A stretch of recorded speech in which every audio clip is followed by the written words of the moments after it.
Ya, ini dia kelanjutan dari novel Player Will Return After 10,000 Years setelah mengalahkan El Quarro. Ada banyak jendela notifikasi di hadapan Kang Wu, tapi sayangnya levelnya tidak naik karena ia masih dalam masa pembatasan. Tapi bukan itu masalah intinya. Kang Wu merasakan hal yang aneh saat memberikan serangan terakhir kepada El Quarro, yaitu energi iblis. Tidak ada yang menyadari hal tersebut selain Kang Wu.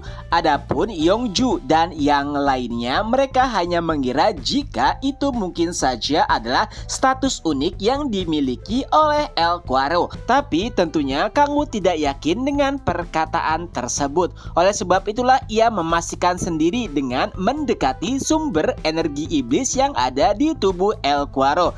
Dan saat memeriksanya, alangkah terkejutnya Kang Wu karena ia mendapatkan sebuah batu yang hampir mirip dengan batu mana, akan tetapi berwarna hitam dan memiliki energi iblis. Dan setelah memeriksa beberapa hal, Kang Wu pun yakin jika batu tersebut tidak murni berada di dalam tubuh El Quarro, yang artinya ada seseorang yang menanamnya.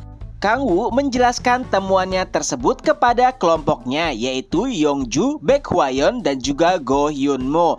Dan yang lebih membuat mereka terkejut adalah karena Kang Wu sangat yakin jika kultus iblislah yang berada di balik semua itu. Kang Wu tidak yakin kenapa mereka menciptakan sebuah batu yang berisikan energi iblis lalu ditanamkan di boss monster. Tapi ada satu hal yang pasti, saat Kang Wu menyerap batu hitam tersebut, energi iblisnya bertambah 3 poin. Itu adalah suatu hal yang sangat mengejutkan. Bahkan sebelumnya Kang Wu telah banyak menghabisi ratusan monster kelas S, akan tetapi status ataupun energi iblisnya sama sekali tidak naik. Senyum licik mulai terlihat di wajah Kang Wu karena walaupun ia tidak yakin dengan apa tujuan dari kultus iblis melakukan hal tersebut atau menanam batu iblis tersebut, tapi batu tersebut merupakan makanan lezat yang bisa meningkatkan kekuatan Kang Wu dengan mudah. Beberapa saat kemudian, Yongjun nampak terkejut. Batu permata hitam yang sebelumnya ada di tangan Kang Wu kini telah menghilang. Kang Wu pun berkata jika ia menguap begitu saja setelah menyentuhnya.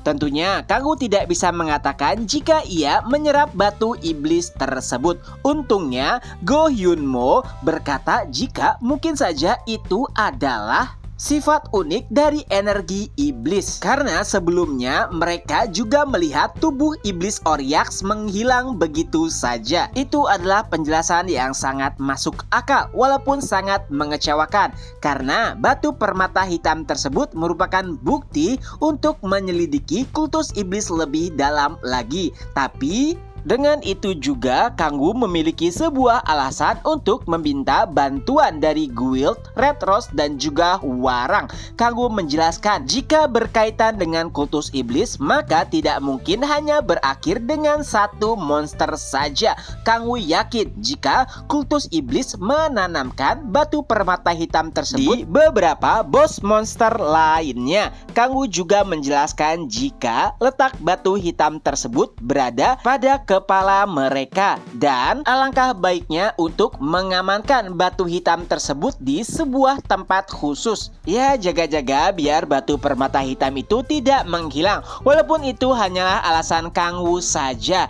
tapi dengan itu pula ia merasa sangat terbantu. Di samping ia memberantas kultus iblis, ia juga mendapatkan keuntungan untuk bisa menyerap batu-batu tersebut. Melihat senyum licik Kang Wu, Echidna pun berkata, "Kang Wu, nampaknya kau sedang bersenang-senang." Lalu Kang Wu pun menjawabnya, "Apa yang kau katakan? Tidak mungkin aku melakukan hal tersebut pada situasi genting ini."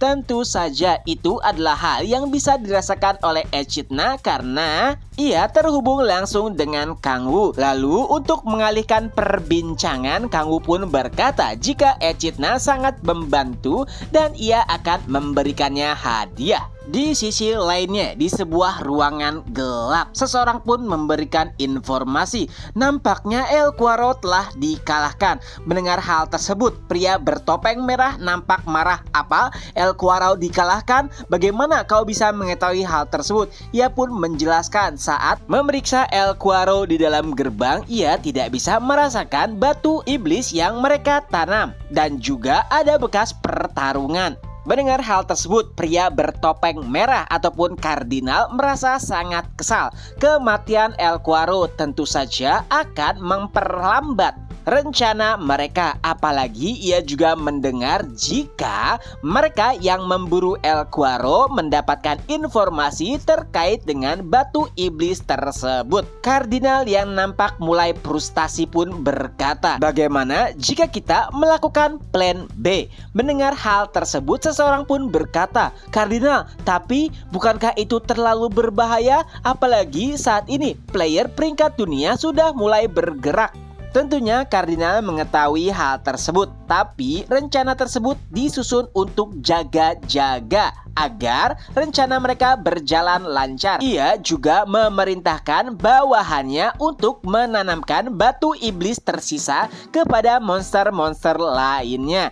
Dan setelah mengetahui jika yang membunuh El Cuaro kemungkinan adalah Guild Red Rose, membuat kardinal lebih kesal lagi. Beberapa rencananya telah digagalkan karena El Cuaro. Oleh sebab itulah ia memerintahkan untuk mengutus bayangan atau assassin lah gitu. Tapi seseorang berkata, Kardinal, apakah kau ingin membunuh Yongju? Ia merupakan player top di Korea. Tentu saja sangat sulit untuk mengalahkannya. Lalu kardinal pun berkata, ada seseorang yang diperhatikan oleh Yongju. Ia adalah newbie bernama Kang Wu. Jadikan ia sandra dan tangkap juga anak kecil yang berada bersamanya. Aku merasakan energi iblis pada anak tersebut, jadi aku harus memeriksanya juga. Dan setelah anggotanya mulai bergerak, kardinal pun mulai melepas topengnya. Dan ternyata itu adalah Baek Kang Hyun, seseorang yang berusaha merekrut Kang Wu sebelumnya. Di sisi lain, baik itu Kang Wu, Yongju, dan juga Baek Hwayong sedang berkumpul. Mereka membagikan keuntungan dari berburu El Cuaro. Dan ternyata masih banyak uang yang tersisa, walaupun sebagian telah digunakan untuk memperbaiki ruangan sparring yang dihancurkan oleh Kang Wu dan juga Yongju. Tidak hanya itu, Baek Hwayong juga berkata jika ada kabar baik, yaitu salah satu bagian tubuh dari El Cuaro, yaitu ekornya, bisa digunakan untuk menjadi bahan peringkat legendaris. Tentu saja itu adalah kabar yang sangat membuat Kang Wu senang, apalagi setelah ia mengetahui efektivitas dari peringkat legendaris. Tapi sayangnya ternyata bahan tersebut hanya bisa dibuat sebuah pedang, yang mana itu tidak cocok untuk Kang Wu dan juga Yongju. Apalagi ada status khusus untuk menggunakan pedang tersebut, yaitu seseorang harus memiliki energi ki. Baek Hwayong dan juga guildnya bahkan tidak bisa menggunakan pedang tersebut. Mendengarkan informasi tersebut, Kang Wu pun berkata, baiklah, jika demikian biar aku yang membelinya. Mendengar hal tersebut tentu saja membuat semua orang terkejut. Kang Wu, jangan-jangan kau juga memiliki status unik yaitu energi ki? Dan Kang Wu pun menjawab, itu bukan untukku. Ada seseorang yang ia kenal memiliki energi ki, dan ternyata itu adalah Kim Si-hon, dan pedang tersebut nantinya akan Kang Wu berikan kepadanya. Dan 2 minggu kemudian, Kang Wu pun mendapat telepon dari Baek Hwayong. Ia pun berkata, pedang peringkat legendaris telah diselesaikan. Tentunya itu membuat Kang Wu terkejut. Sungguh waktu yang sangat cepat untuk menyelesaikan item peringkat legendaris. Ia bahkan menyangka jika seharusnya membutuhkan waktu yang lebih lama. Dengan itu pula chapter pun berakhir. Nah, itulah apa yang terjadi pada novel Player Who Return After 10,000 Years chapter selanjutnya. Semoga terhibur. Ketemu lagi di next video. Bye bye.